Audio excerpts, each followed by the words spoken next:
Polêmica que continua com as saídas temporárias, a saidinha, que é a saidinha do preso, que lembra muito a saidinha de banco. O CNJ contesta a eficácia da nova lei que limita as saídas temporárias de presos, apontando falta de embasamento nas estatísticas que acabam mostrando um baixo índice de não retorno. Só 4% dos presos que saem não voltam. Porra, mas 4% me assusta, hein? A mudança pode custar mais de 6 bilhões anuais ao sistema prisional, devido ao aumento de detentos que aguardam exames criminológicos essenciais para a progressão de regime. Então não faz mais exame, deixa sair do jeito que está. Essa exigência pode agravar o déficit de vagas e necessitar de 170 milhões de reais adicionais para a contratação de profissionais, intensificando problemas já existentes no sistema.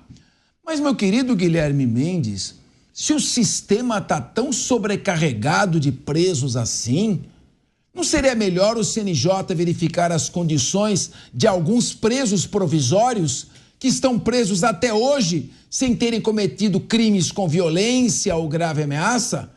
Presos de passeata? Como é que vamos fazer para diminuir o número de presos? Nós temos 840 mil presos, Guilherme Mendes, e metade é preso provisório. Será que não existe o artigo 319? Mas eu quero ouvir você, meu querido amigo, polêmico, professor Guilherme Mendes. Boa tarde, Capês, boa tarde, amigos de casa, meus colegas aqui da bancada. Capês, o CNJ está batendo num ponto que a gente falou desde o início, né? Essa questão da saidinha é muito mais uma narrativa, uma resposta à parte do eleitorado que acredita que de fato vai se resolver o problema da segurança pública inibindo ou proibindo essas saidinhas por conta de um ou outro crime que ocorre realmente por pessoas que, ao saírem do sistema prisional, cometem crimes, mas é uma imensa minoria. Isso é importante de se dizer. E o CNJ então alerta, falou, olha, nós temos aí 840 mil presos, nós temos mais de 250 mil mandados pendentes de cumprimento, presídios lotados, falta de policiais civis para fazerem os exames da polícia técnica. Isso não só na parte da investigação, como também depois na parte da execução penal. E aí o pessoal vem falar em saidinha, como se esse fosse o problema. O CNJ só pontuou, olha, vocês lá no Congresso, quando decidiram, deveriam talvez ter embasado a sua decisão em estudos. Vamos ver quanto vai impactar, quais vão ser as consequências. E, no entanto, não. Vota-se a toque de caixa, é aquilo que a gente já falou. E amanhã, se um tipo de questão como essa for levado ao judiciário, for judicializado, porque as pessoas esquecem, o ato administrativo tem que ter uma base. Ninguém pode também legislar de pneu, tirando qualquer ideia da tua cabeça. Você tem que ter a boa lei, ela tem que ter base científica, ela tem que ter base teórica, ela tem que ter base na sociedade. E não simplesmente, vamos decidir, vota, aprova a lei e aí a consequência estoura aqui em quem vai executar as penas. Falta de progressão, falta de vaga, falta de condição nos presídios e aí deixa-se lá o pessoal que tem direito, veja bem, direito à progressão de regime sem poder cumprir e exercer esse seu direito porque o Estado não oferece as condições. Fico feliz, não é só para concluir, fico feliz que o CNJ tenha apontado o caminho da ciência, não é? Não há problema nenhum em se decidir, mas desde que a decisão tenha dados e base científica. Muito bem. O caminho da ciência. Por que ciência? Bom, pelo que eu sei, se vocês quiserem, novos telespectadores, nos acompanha, nos honra, entra no site Conjur e eu escrevi um artigo sobre a saída temporária. Não vai pegar os presos anteriores, só pega preso dali para frente. Então não vai ter grande celeuma. Eu estou mais preocupado com o número de presos provisórios aqui no Brasil e presos provisórios que não usaram crime, não usaram armas, não praticaram atos de violência. Meu querido Wilson Pedroso. Ciência. Eu não sabia que o Ministério da Justiça era um ministério que fazia pautas da ciência. Eu achei que fosse o Ministério da Saúde. E também não sabia que o CNJ era ligado ao Ministério da Fazenda, que ele sim deveria estar preocupado com as finanças do Estado, das finanças do governo. Acho eu que o Ministério da Fazenda deveria fazer um grande corte de custos desnecessários e atender a ciência da sociedade, a ciência das pessoas que não querem saidinha. 80% numa pesquisa, as pessoas disseram que não querem mais a saidinha, porque traz insegurança. Não podem, o CNJ, que é um órgão da justiça, ficar preocupado com as finanças e deixar bandido sair pela porta da frente. As pessoas não aguentam mais a insegurança. A gente vem falando ao longo desses 2, 3 meses, essa questão da saidinha, que é isso, é um clamor da sociedade. Os deputados, que muitas vezes a gente cobra, que não tem conexão com a sociedade, dessa vez se conectaram e fizeram uma legislação ouvindo o clamor das pessoas que não aguentam mais sair na Paulista e não poder falar com o celular na orelha. Isso falando de forma simples, porque tem latrocínio, tem homicídio, tem estupro, esses casos que inclusive foram proibidos já por legislação e mesmo assim tem saído pela porta da frente porque não retroagiu a lei. Então, eu acho que o Ministério da Justiça tem que estar preocupado em cumprir a nova legislação e não ficar preocupado com a questão financeira. Muito bem. Só quero esclarecer uma coisa. Não é Ministério da Justiça. É o Conselho Nacional de Justiça, presidido pelo presidente do Supremo Tribunal Federal, integrado por magistrados, membros do Ministério Público, representantes da sociedade civil, do Congresso, da OAB. É um órgão, portanto, complexo. Ele que está contestando a eficácia das saídas, da proibição das saídas temporárias. E nesse aspecto, eu concordo com o CNJ, mas aqui a mesa é livre para expor o seu entendimento. Eu quero ouvir se o João Belutti concorda com o Wilson Pedroso, com o Guilherme Mendes. Queria ver a sua opinião. Boa tarde, Capês, colegas da mesa, e especialmente um abraço a todos os paulistas por essa data tão especial aqui para o nosso estado de São Paulo, estado tão guerreiro. Capês, vocês, veja, vários órgãos, né? Eu não vi nenhum órgão se posicionar a favor do Congresso, porque foi uma lei decidida no Congresso, vamos acabar com a saidinha. Agora você teve OAB, CNJ, Ministério dos Direitos Humanos, todos já se apressaram para falar isso é um grande erro, ou seja, o grande erro é o Congresso. Então, por favor, elejam parlamentares que concordem com vocês, respeitem o processo democrático e institucional. A institucionalidade no Brasil está tão esvaziada que a gente observa todos os órgãos recorrem ao Supremo, pulam as instâncias, se sentem no direito de atropelar o Congresso, porque o Congresso vem sendo desrespeitado e vem aceitando ser um órgão quase que auxiliar do Judiciário. Então, qualquer um, fala-se 4% o estudo do CNJ, se fosse um preso, já seria o suficiente para acabar com o Instituto. Agora, é óbvio que o sistema prisional precisa de reforma, precisa de mais investimentos, e essa questão da saidinha é só uma das partes que a sociedade deseja reformar. Precisa, inclusive, na minha visão, prisão perpétua, aumento de penas. Não existe você cometer um crime e ficar sendo beneficiado a todo instante.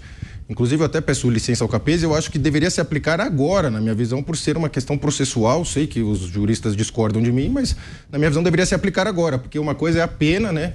Já foi julgada, a pena é essa, e a questão da saidinha é um benefício na lei. Então, acho que devia ser aplicado, inclusive, agora para todos. Só que o Ministério o CNJ, a OAB, vem todos falando de custos e ressocialização, mas a ressocialização, na minha visão, também é um conceito inventado na academia, que não tem conexão com a prática, na realidade aqui da sociedade, que quer o fim da saidinha para todos. Olha, o João Belutti tocou num ponto importante. Quem é que criou a saída temporária? Congresso Nacional. Congresso. Não é isso? Foi a lei de execução penal. E quem é que está revogando a saída temporária? O Congresso. É lei, não é? É lei. Então ele está colocando um ponto que é importante, queria ver também a opinião do Diego, a questão de respeito ao poder legislativo, certo? Se a norma não é inconstitucional, o Poder Judiciário não pode ficar revogando lei. Quem quiser fazer lei se candidata a deputado ou senador. Capês, sabe uma coisa que eu acho muito interessante? Primeiramente, uma boa tarde ao senhor, boa tarde aos meus colegas de bancada, boa tarde a quem nos acompanha nesse feriado aqui nas plataformas da Jovem Pan News. Quando o Congresso faz uma lei que vai incidir sobre o particular, uma lei que vai incidir sobre a classe empresária ou sobre a sociedade como um todo, a sociedade que se vire, o setor produtivo que se vire para se adequar a essa lei. Por que o Estado tem que ser diferente?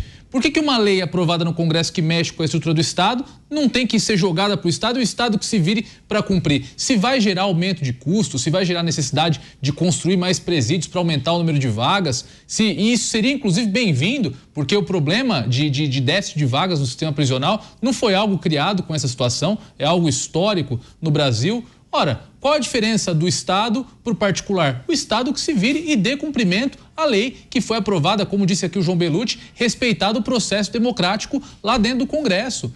Então, eu não entendo essa disparidade. Mas tem uma coisa que me chama muita atenção aqui, me chamou a atenção na crítica aqui do Guilherme Mendes, porque antes da aprovação do fim da saidinha, se você perguntasse aqui para o Gui, se você perguntasse para quem criticou o projeto, enfim, publicamente, a resposta seria de que esse projeto não adianta de nada, quem tem direito à saidinha já está no regime semiaberto, essa pessoa já não fica no presídio e agora o fim da saidinha vai causar crise de vagas nos presídios, então existe uma disparidade na própria crítica. Guilherme Mendes, e aí, vamos dividir essa tela aí que ele já te chamou para o debate, eu quero saber a tua opinião. Então está faltando, eu acho que um pouco de coerência e está sendo feita oposição a esse projeto a qualquer custo.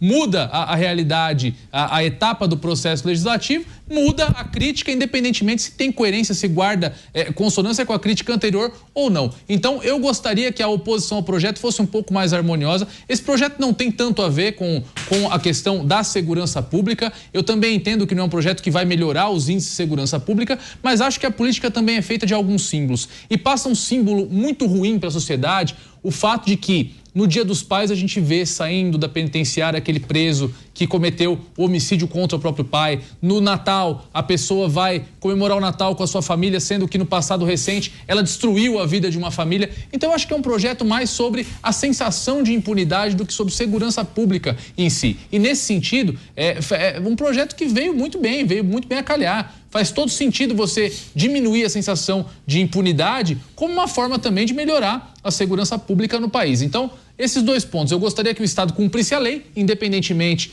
do que diz essa lei, porque para o particular a coisa funciona assim. Mas Diego, parece que o Guilherme Mendes não se incomoda que quem teve o pai assassinado por um bandido, veja esse bandido sair para visitar o pai no Dia dos Pais. Parece que para ele tá tudo bem, né, Guilherme Mendes? Você não falou nada. O Diego foi ao ponto, veja.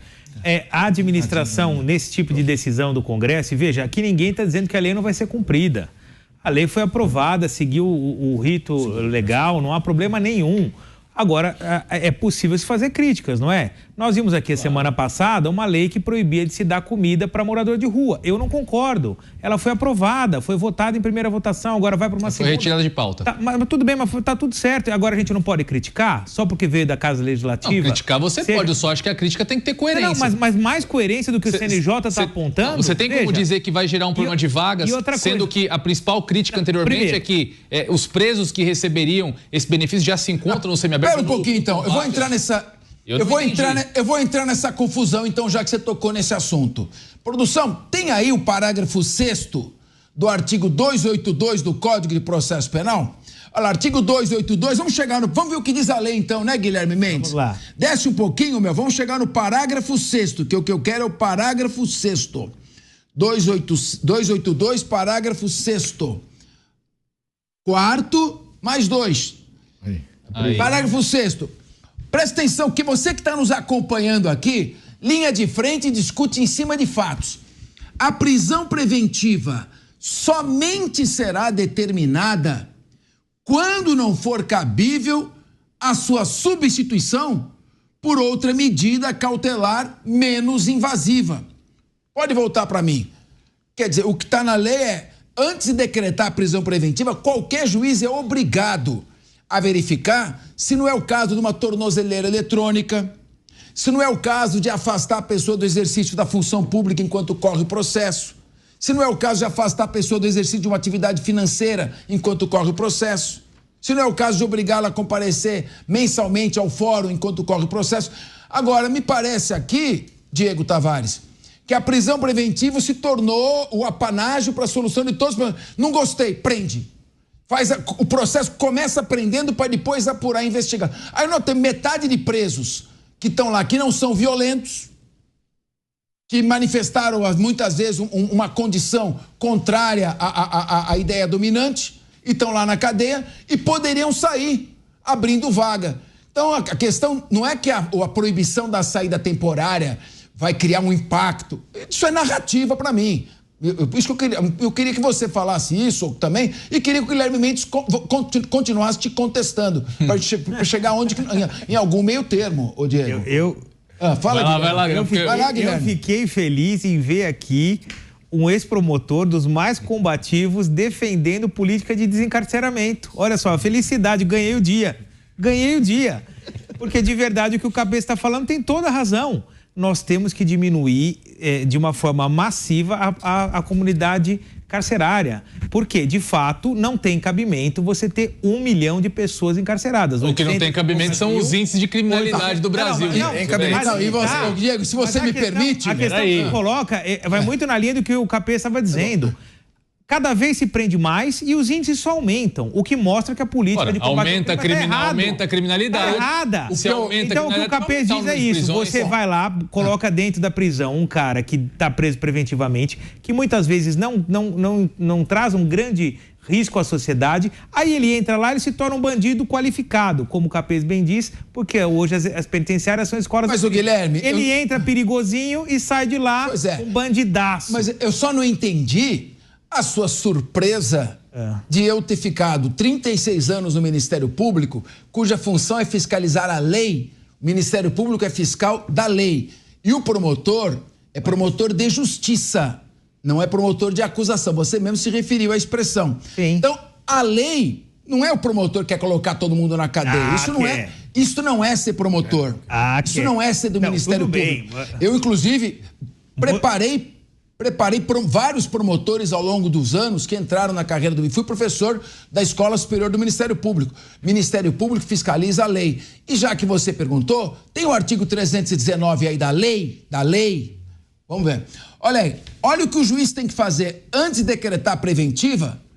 Não é o promotor que vai dizer, não, vai fazer o que eu quero, não o que está na lei. Não, a lei diz, ó quanta coisa o juiz é obrigado a verificar antes de decretar a prisão preventiva. Não teria tanta gente presa com gasto público inútil se não fosse isso. Então, voltando aqui, eu queria ouvir também o Wilson Pedroso, quer dizer que a culpa vai ser, se o sistema criar muito mais despesa, vai ser da proibição da saidinha, ou a culpa é de 450 mil pessoas que estão presas provisoriamente e o CNJ não vai lá fiscalizar porque que estão presas preventivamente? Capês, e volto a dizer o que eu falei nos últimos programas também. Em vez de fazer uma grande estruturação no sistema penitenciário do país, nós estamos preocupados em colocar detentos ou criminosos na rua por conta de custo. Para você ter uma ideia, Capês, acabei de pegar aqui os dados do CNJ, tem 341 mil pedidos de prisão em aberto. Ou seja, se o Estado cumprir todas as prisões que estão em aberto, não tem onde colocar todos esses criminosos. E o CNJ está preocupado com o custo da saidinha. Tem que reestruturar a penitenciária, ampliar as existentes, fazer novos presídios para cumprir a lei e ao invés de ficar preocupado com o valor da saidinha e continuar colocando criminosos na rua e não trazendo esses 341 mil pedidos em abertos de prisão. É isso que o CNJ tem que ficar preocupado.